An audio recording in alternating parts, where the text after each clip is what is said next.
بہت شکریہ. جی جناب خرم دستگیر صاحب.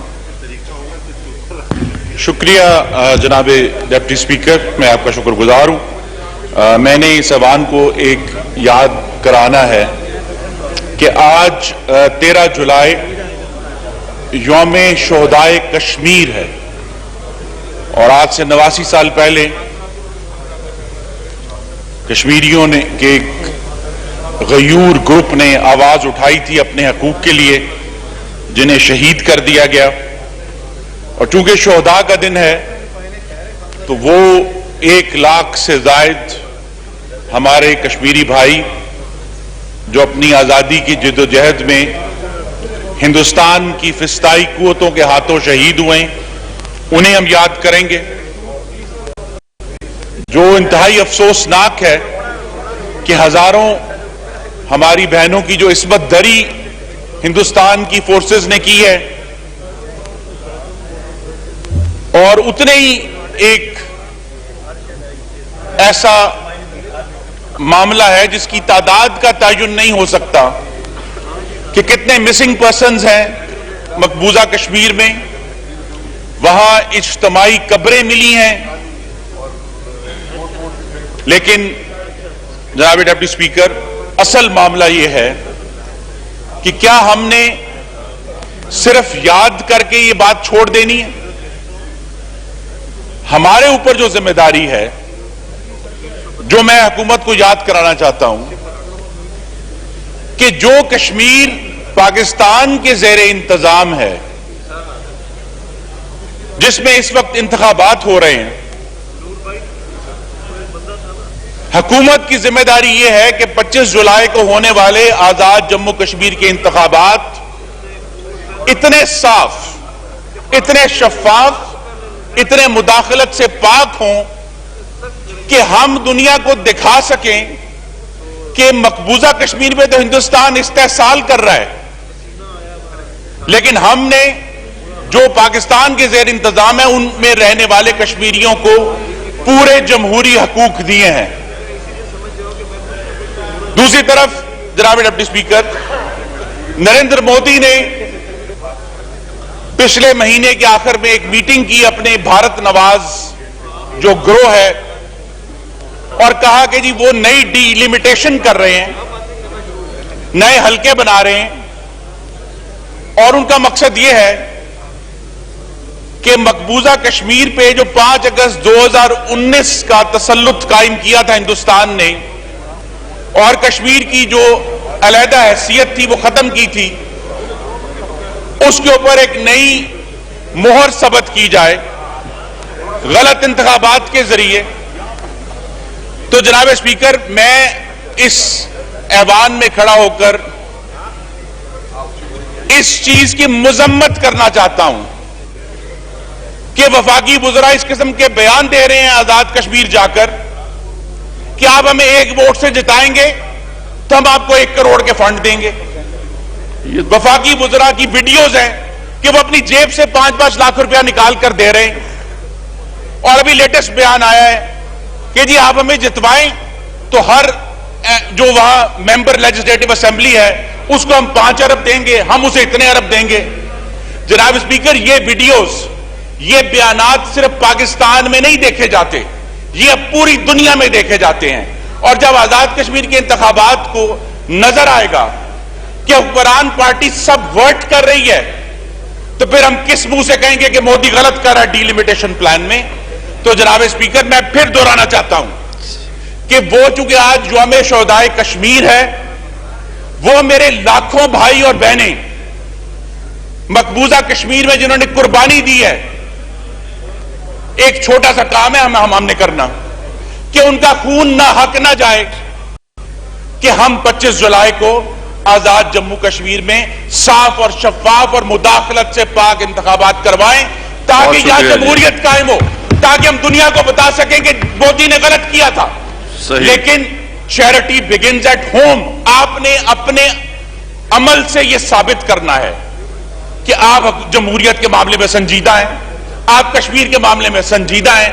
لیکن جس قسم کی غیر سنجیدگی ابھی تک وفاقی وزراء کی طرف سے دیکھی گئی ہے، اور یہ میرے بیان کی بات نہیں، یہ ویڈیو ساری موجود ہے. بہت شکریہ جی. آپ نے پوائنٹ آف آرڈر پہ آپ پورا جو ہے نا ایک پوائنٹ آپ کو، آپ تو علی محمد خان صاحب جی آخری بات کریں جی. خرم دستگیر صاحب. جناب اسپیکر، ایشو یہی ہے کہ آزاد جموں کشمیر کے انتخابات صرف آزاد جموں کشمیر کا معاملہ نہیں ہے، وہ پاکستان کا معاملہ ہے اور پاکستان کے اس کیس کا معاملہ ہے جو یہ حکومت ابھی تک لڑنے میں سرا ناکام ہے.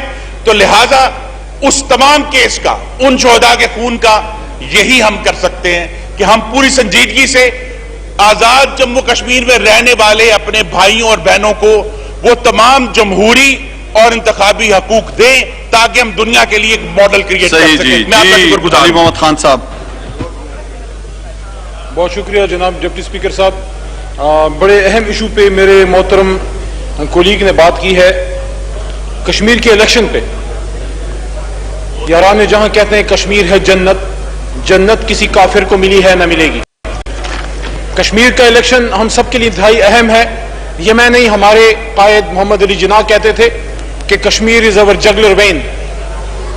اور میں یہ سمجھتا ہوں کہ وہاں ہار جیت سے زیادہ اہم بات یہ ہے کہ ہم ثابت کریں کہ 70 سال سے ہندوستان جو مقبوضہ کشمیر میں کر رہا ہے، لائن آف کنٹرول کے اس پار اللہ تعالیٰ کے کرم سے جتنا ادھر ظلم ہے اتنا ادھر انصاف ہے، اور ایک آزاد اور شفاف الیکشن وہاں کنڈکٹ کیا جا رہا ہے. اس سلسلے میں مختلف سیاسی جماعتوں کے زعماء اور لیڈران صاحبان وہاں گئے ہیں، کچھ ابھی حال میں جائیں گے. لیکن جس طرف انہوں نے اشارہ کیا ہے، میں سمجھتا ہوں کہ جس طرح کہتے ہیں چیریٹی بگنز ایٹ ہوم یا چراغ تلے اندھیرا، تو ان کو میں یہ کہنا چاہتا ہوں کہ آپ ہمیں تو لیکچر دے رہے ہیں. اللہ اکبر اللہ اکبر اللہ اکبر اللہ اکبر اشہد ان لا الہ الا اللہ اشہد ان لا الہ الا اللہ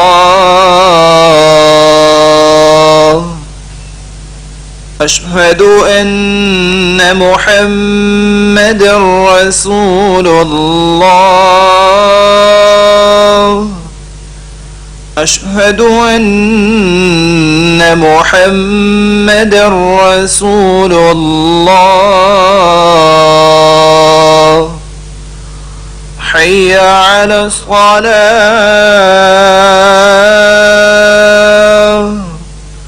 حی علی الصلاة حی علی الفلاح حی علی الفلاح اللہ اکبر اللہ اکبر لا الہ الا اللہ.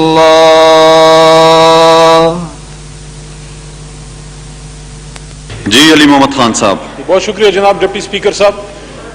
جس طرح میں کشمیر پہ بات کر رہا تھا، لیکن ساتھ ساتھ میں یاد دلاتا چلوں کہ آج ہماری ایک بہن، ہماری ایک بچی جن کا پاکستان سے اوریجن ہے اور وہ یو ایس میں وہاں عوامی نمائندہ کے طور پہ منتخب ہوئے ہیں. پہلی مسلم خاتون کے طور پہ بشرا امین والا ہماری بچی ہیں اور کراچی سے ان کا تعلق ہے. اوورسیز پاکستانی ہیں. یہاں آج ہماری ہم سب ان کو اپریشیٹ کرتے ہیں. تالیاں نہ بجائی جائیں. بالکل جو بھی یہاں پہ بیٹھے ہیں آپ پابند ہیں کہ گیلریز میں بیٹھے ہوا کوئی بھی شخص یہاں پہ خاموشی سے پورے اس اجلاس کی کارروائی سنے گا اور آئندہ کوئی اس طرح کی یہاں پہ تالی یا کچھ نہ ہو.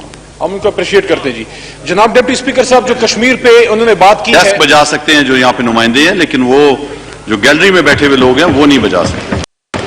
کشمیر پہ جو انہوں نے میرے محترم کولیگ انجینئر خرم دستگیر صاحب نے بات کی ہے، تو میں ان کو یاد دلانا چاہتا ہوں کہ جو تینوں چاروں بڑی جماعتوں سے زعماء وہاں پہ گئے ہیں اور الیکشن کیمپیننگ کر رہے ہیں، انہوں نے شکایت کی ہے کہ کوئی شاید وہاں رویے، تو میں ان کو یہ کہنا چاہتا ہوں کہ اتنی نہ بڑا پاکی داما کی حکایت، دامن کو ذرا دیکھ، ذرا بند قبا دیکھ. کیا آزاد کشمیر کے لوگوں کا یہ حق نہیں ہے کہ ان کو ایک انصاف پہ مبنی حکومت ملے؟ کیا ان کا یہ حق نہیں ہے کہ وہ ایک آزاد الیکشن میں حصہ لے سکیں؟ اس کو مرکزی حکومت یقینی بنانے کے لیے بھرپور کوشش کر رہی ہے، لیکن مت بھولیں کہ وہاں آج بھی جو زیر انتظام ہے آپ کے سابق وزیر اعظم، انہی کے نیچے ساری جو ہے وہ ان کی نگرانی کے نیچے سارا ہوا۔ لیکن سوال یہاں پہ یہ ہے کہ پچھلے 5 سال آزاد کشمیر میں تحریک انصاف کی تو حکومت نہیں تھی۔ مناسب یہ ہوتا کہ ہم ایک دوسرے پہ غداری کے فتوے نہ لگائیں، کشمیر بیچ دیا، فلانا کر دیا۔ پاکستان میں ایسا مائی کا لال پیدا نہیں ہوا جو کشمیر کے 1 انچ بھی بیچ سکے، اور جو بیچے گا اپنے باپ کا نہیں ہوگا۔ کشمیر کسی کا باپ بھی نہیں بیچ سکتا۔ اور کشمیر پہ ریاست کی جو پالیسی ہے جناب ڈپٹی اسپیکر صاحب، وہ 47 سے لے کے آج تک ایک ہی ہے، چاہے میاں صاحب تشریف لائیں یا زرداری صاحب کی حکومت ہو یا کوئی فوجی عامر ہو یا عمران خان صاحب ہو، پالیسی ایک ہے سر، کہ یونائٹڈ نیشنز کی ریزولوشنز کے مطابق کشمیر کے مسئلے کا حل ہو۔ یہاں پہ اس طرح کی باتیں کرنا، مجھے فخر ہے اس آدمی کا جو آج ہمارے ملک کا وزیر اعظم ہے، اس کی جماعت سے میرا تعلق ہے، جو انہوں نے اپنے لیڈر کی بات کی ہے۔ مجھے اس پہ فخر ہے کہ کشمیر کی کنسٹیٹیوئنٹ اسمبلی میں کھڑے ہو کے عمران خان صاحب نے وعدہ کیا تھا جناب ڈپٹی اسپیکر صاحب کہ میں کشمیر کا وکیل بنوں گا دنیا میں، اور دنیا نے دیکھا کہ یونائٹڈ نیشنز میں جا کے جس طرح کشمیر کی وکالت کی، اور جس طرح نریندر مودی کو ایکویٹ کیا ہٹلر کے ساتھ، اور جس طرح اس کی تھیولوجی جو ہے ہندوتوا تھیولوجی، نسل پرستی کی تھیولوجی کو جس طرح نازیزم سے ایکویٹ کیا، دنیا نے اس کو مانا۔ آج دنیا نریندر مودی کو ہٹلر کا نیم البدل سمجھتی ہے۔ the credit goes to this government, the credit goes to Imran Khan صاحب۔ یہاں پہ یہ باتیں چھوڑیں کہ کس نے کشمیر بیچا اور کس نے نہیں بیچا۔ کوئی پاکستانی کشمیر نہیں بیچ سکتا، کوئی پاکستانی کشمیر سے غداری نہیں کر سکتا، چاہے جائے کہ کوئی وزیر اعظم ہو۔ آج ہم یہ باتیں یہاں نہیں کرنا چاہتے کہ جب آپ کے اور ہمارے سابق وزیر اعظم میاں نواز شریف صاحب، جس طرح آپ نے خان صاحب کی بات کی ہے، میں یاد دلاتا چلوں کہ جب وہ ہندوستان کے دورے پہ گئے، پہلے پاکستانی سربراہ مملکت تھے جنہوں نے وہاں مناسب نہ جانا حریت لیڈرشپ سے ملنا، لیکن غداری کی بات ہم پھر بھی نہیں کرتے۔ ہو سکتا ہے ان کی کوئی سیاسی کمپلشنز ہو، وہ ساری والی باتیں بھی نہیں کرتا۔ میں یہ کہنا چاہتا ہوں یہ غداری کے فتوں سے باہر آئیں اور قوم کو بتائیں کہ جب آپ کی لیڈرشپ کشمیر میں جائے، آپ بتائیں 5 سال میں آپ نے آزاد کشمیر کو کیا دیا، اور پاکستان پیپلز پارٹی کی لیڈرشپ بھی بتائے کہ انہوں نے اس سے پچھلے 5 سال کشمیر کو کیا دیا۔ کرپشن، ٹوٹی پوٹی سڑکیں، تباہ حال ہسپتال، کوئی میڈیکل کالج یونیورسٹی اس کا فقدان۔ آپ نے کشمیر کا جو سب سے بڑا مسئلہ ہے آج ایجوکیشن، ہیلتھ اور خاص کر روڈ انفراسٹرکچر، میں کشمیر کے بہت سے علاقوں میں مجھے موقع ملا ہے جانے کا، الیکشن سے بھی بہت پہلے، جب الیکشن نہیں ہوتے تھے تب بھی ہم جاتے ہیں، ہماری کشمیر سے محبت ہے۔ جناب ڈپٹی اسپیکر صاحب، چاہے مظفر آباد ہو، باغ ہو، کوٹلی ہو، کوریٹا سیکٹر ہو، میرپور ہو، جو بھی ان کے علاقے وہاں پہ ہیں، آپ کے بارڈر ایریا سے لے کے مظفر آباد تک ہم گئے، ایک بہت بڑا مسئلہ ان کا روڈز کا ہے، اور جو اس میں کرپشن ہوتی ہے خدا کی پناہ، جو وہاں سیاسی کرپشن ہوتی ہے خدا کی پناہ، جو وہاں روڈز انفراسٹرکچر آپ نہیں دے سکے کہ عمران خان صاحب نے آزاد کشمیر میں جا کے 3 سال میں روڈز بنانے تھے، آپ بتائیں نا۔ صحیح جی، آپ اسپیکر صاحب مجھے صرف 1 منٹ اور دے دیں، آپ بتائیں آزاد کشمیر میں جا کے، اب غصہ میں آنے کی ضرورت نہیں ہے، اب آپ نے بات کی ہے سن لیں، آپ سب سے پہلے جا کے جب کشمیروں سے ایڈریس کرتے ہیں ان کو بتائیں کہ حضور ہم نے آپ کو 5 سال میں اتنی یونیورسٹیاں دی ہیں، ہم نے آپ کو 5 سال میں اتنے میڈیکل کالجز دیے ہیں، ہم نے آپ کو 5 سال میں اتنے اسپتال دیے ہیں، ہم نے آپ کا کیس جو ہے دنیا میں جا کے لڑا ہے، اور آپ نے یہاں روڈوں کے جال بچھا دیے۔ آج تو کشمیری تباہ حال ہے، آزاد کشمیر میں اس کے پاس روڈ انفراسٹرکچر نہیں ہے، وہ اگر اسلام آباد، وہ اگر مظفر آباد سے باغ کی طرف جانا چاہتا ہے، کبھی آپ کو اتفاق ہوا چکار کے راستے پہ جانے کا، وہ پہاڑ کے اوپر، سوال ہی نہیں پیدا ہوتا آپ کسی عام گاڑی میں وہاں پہ جا بھی سکیں۔ آپ نے دیا کیا ہے کشمیر کو جب جا کے عمران خان صاحب کے پیچھے ہمارے خلاف جو ہے فتوے لگا رہے ہیں؟ اور اپنی بھی میں بات کرنا چاہتا ہوں، ہماری لیڈرشپ کی بھی میں بات کرنا چاہتا ہوں کہ جو بھی ہم ادھر بات کریں، الحمدللہ ہمارے پاس پروگرام ہے کشمیر کے لیے، ہمارے پاس وہاں سسٹم ہے، انشاءاللہ جب ہماری وہاں پہ حکومت آئے گی، جو خیبر پختونخوا میں 5 سال ہم نے آپ کو ریفارم کر کے دیا ہے، وہاں کی جا کے دیکھیں انڈیپینڈنٹ آبزرور سے کہ وہاں ایجوکیشن کا کیا حال تھا، ہیلتھ کا کیا حال تھا، پولیسنگ کا کیا حال تھا، سارا میرٹ پہ کر دیا، اور یہ غریب آدمی کے ہاتھ میں جو ہے ہیلتھ کارڈ تھما دیا، 10 لاکھ روپے تک وہ اپنا جو ہے علاج کر سکتا ہے۔ ہمارے پاس پروگرام، ہمارے پاس ویژن ہے، ہمارے پاس لیڈر ہے، آپ کے پاس کیا ہے؟ آپ کا تو لیڈر بھی ملک میں نہیں ہے۔ بہت شکریہ جی جناب احسان اللہ ریکھی صاحب، دے رہا ہوں جی۔